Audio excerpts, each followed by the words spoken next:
Welcome back to Moonshine Performance. Today we're going to be firing up Moonshine for the first time since we've torn it apart and refreshened everything up and rebuilt it. And we've done quite a bit of work to the motor here. I'm going to go wide angle here. We've done quite a bit of work to the motor, to the chassis, pretty much everything. So if you look all in here, the fire extinguishers and the oil accumulator have been moved. Our whole fuel system, brand new fuel system, as far as lines and tanks and stuff go. We moved the battery all the way up front. Got some new pivot arms there for the steering. Put some pistons in it, bring it up 2 points of compression. Is that right? So what are we at, about 12? 11.7. 11.7, so close to 12. And I believe they say every 1 point is 50 horse. And one of the most important things that we did was these engine limiters right here. So these will keep the motor and the transmission, the whole assembly, from pushing back. We were having trouble with the input shaft pushing out the back and blowing a seal out the tail shaft of the transmission.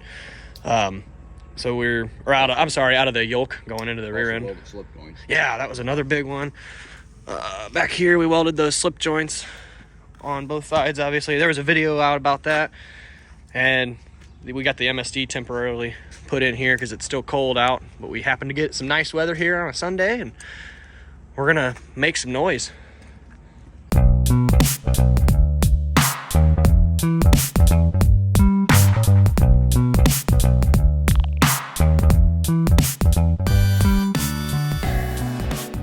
We're just throwing it on the charger here real quick. She was turning over kind of sluggish and not really spinning fast enough. We did charge this battery before we came out here, so hopefully there's nothing going on with that, because that's a pretty penny.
Today is not a very good day here. We were getting ready to bring this thing out, fire it up, bring it on the trans brake, and do our final tuning and final look over on it, because everything was good to go.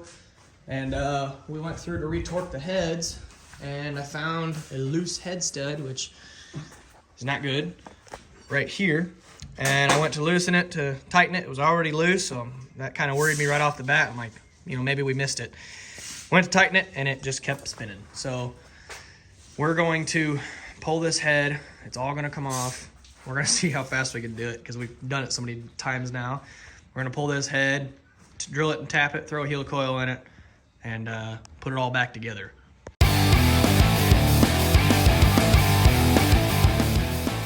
We got it all torn down here. Most of everything looks pretty good. We did notice a leak the last time it was being run. That was kind of coming. Yeah, that's why we went back and retorqued the head, just to rule everything out. It was running kind of down here, but you can see it's in through here. Originally thought it was the intake mating surface right here, where it kind of sealed up on the China rail, kind of maybe running down here like that. But after further inspection, you can see that this deck surface just coated in oil right here. There's oil in the cylinder here, and on this other side too, all the way at the front. So I wonder, it could be something with this deal going on right here. With that not being torqued correctly, being messed up. But who knows? I mean, it might be another problem. We're going to check the deck surface for squaring it, or flat, make sure it's all flat. We're going to check the head, make sure it's flat, just make sure nothing's warped. We're going to go through and RTV all these head studs back in, torque everything down once it's all put back together. But that's worrisome for sure. That's not good at all. That was an accident waiting to happen. Pretty much a blown head gasket is what that was. So I went and picked up a new one. We got some new intake gaskets. We're gonna start cleaning everything up here. Hopefully we can get this thing back together. I think we're definitely gonna go buy ourselves a cheap little plastic table to set up at the drag strip, because this is really nice to work on just right here. All right, we're gonna go ahead and check for flatness here. Got a straight edge and a 1.5 thousandths feeler gauge. We're just seeing if it fits underneath there. Try to hold that straight edge straight up and down so it's We look pretty good. not rocking like that. Yeah, we haven't had any go underneath so far, so We're you just want gonna to take check that way. cross We'll it. take straight. One of the most important parts is the webbing between the cylinders, where that ringland is, or not ringland, firing ring. Take it that way. Yep. There you go. Looking good though. Yeah. I'm happy with it. Oh yeah, if you can't fit a 1.5 thou under there, you should be pretty good to go. Okay, I've kind of got this hastily taped off here, and I tried to keep it right on the edge so I didn't. That's okay if they go in there, so I don't drop any shavings in the cylinder here. But I'm gonna thread this bolt in, and I'm gonna pull out like 1 or 2 threads at a time, just so there's less material we have to drill. That way it's going to be easier to get this hole square, because if this hole is not drilled and tapped square and you throw that bolt through the head, you're going to have some issues. It won't thread in. It'll be in a bind. So we picked up a junk head from the machine shop here. We're going to clean this gasket surface real quick. And then it's this hole right here. We're going to send a drill bit through it that's a little bit larger than this hole. That way it's only taking off just a little bit of material at a time, to try to keep it as square as possible. And then we'll set this head on there, send the same drill bit through and drill out those holes in the block, or the hole in the block. We'll take this off and send the tap all the way through here. So we'll tap this entire hole and then screw the tap all the way down, set the head on the block, and keep running that tap into the block hole, take everything off and clean it up, and she should be good from there. That's in a perfect world. So we'll see what happens.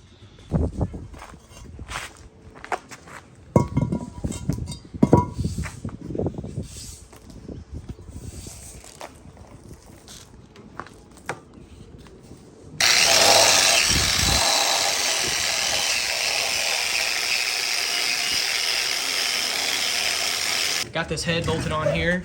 I only used 4 studs, and I snugged them up without a intake gasket, because I don't really want to, if there is anything from this garbage head, I tried to clean it up and get all the loose stuff off of it as best as I could.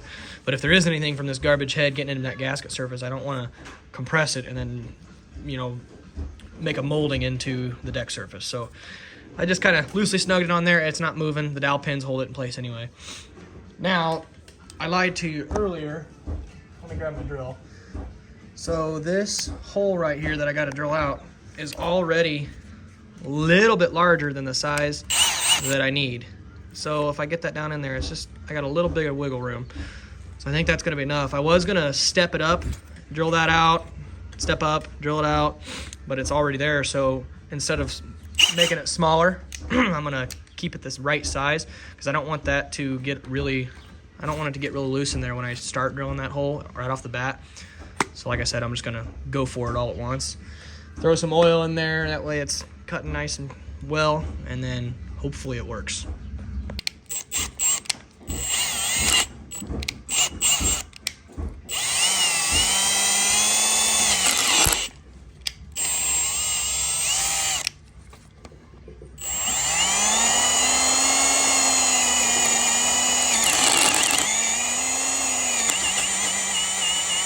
I just got her.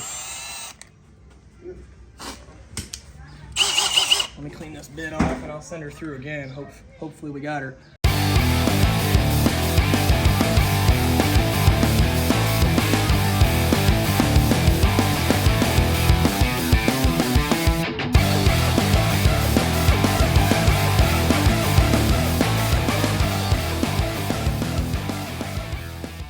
All right, here goes nothing. We got oil down there, head snugged up. Don't comment on the ratcheting tap handle technique. We can't get a ratchet in here, or a tap handle in here. I'm just gonna run it down until she gets snug, and then I know I'm there. All right, I'm gonna send her.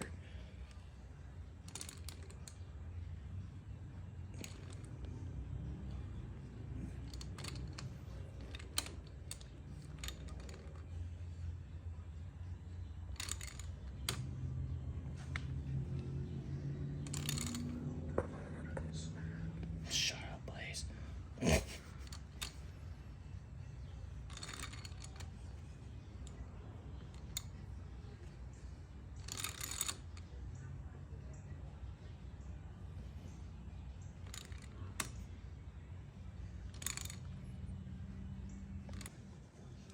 Got some epoxy spread on here. We're just gonna send her home. Let it all goop out. Going pretty smooth. It was.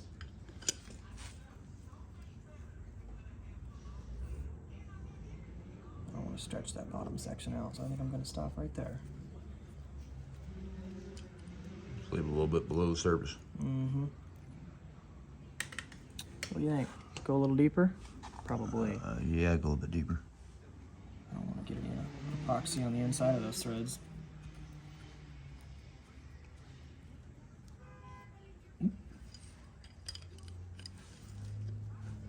I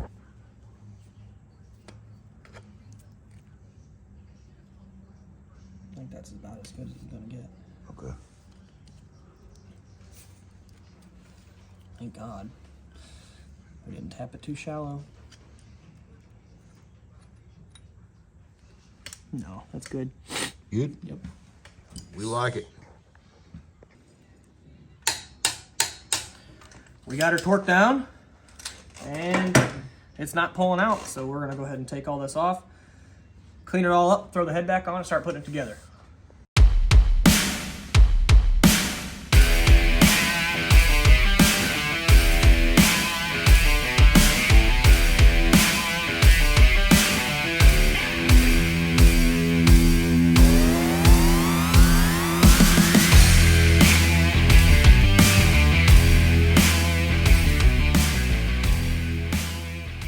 We got this thing rolled out here. It's the next day. It's the only nice day we have for about a week or so, and we really wanted to tackle this thing. So let everything set up and dry overnight, all the RTV, all the sealants, stuff like that.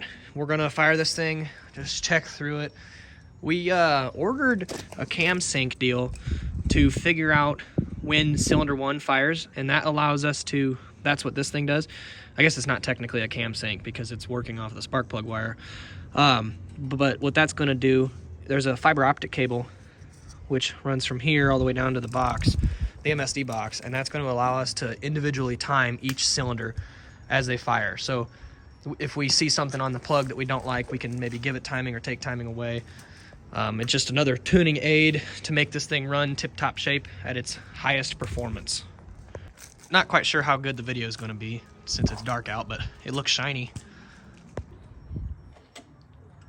Ready?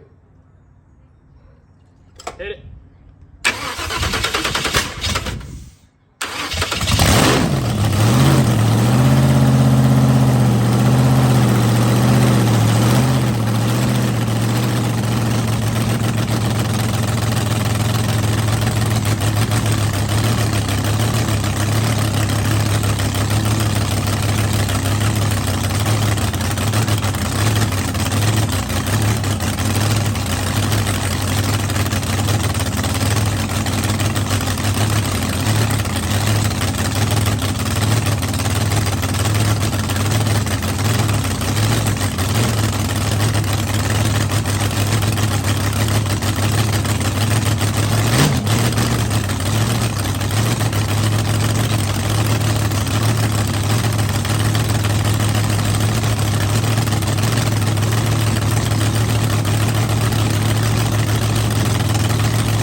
That went very smoothly. We don't see any leaks going on here yet. Nothing. We're bone dry down there. Nothing's going on over there. All this up here looks pretty good. This right here is just the assembly lube melting off because the head's hot. She's got some heat in her. Not bad though. Everything's looking good. We don't see any leaks so far. She got the idle set right. I didn't have a timing signal there because the gun wasn't working for some reason, so I moved it around. Hopefully we got that now. But it's going well. We're gonna fire it up again. Bring it up on the brake. Just check some other stuff. Rev it to 6 grand. I set the time switch or RPM switch at 6 grand for our shift noid here, just to make sure that it's working. So if he revs it, it should pop. I don't think there's anything else. Just checking over the overall well-being. Hit it.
I think we're gonna go ahead and call that a successful test run here. We got frost on the scoop and there's not a lot of milk going on with the oil, so we're good to go. That's always good signs. Everything looks good. We brought it up on the trans brake. It stayed right where it needed. We're gonna get up on it a little bit longer next time and just do it more thoroughly, but we just tonight wanted to fire it and see if we had any leaks anywhere, see if there was anything going on with anything. And so far, we don't see anything, so we'll let it sit overnight. Watch out in the morning and see if any leaks develop on the floor. Other than that, that's pretty much it. Thanks for watching. Stay tuned.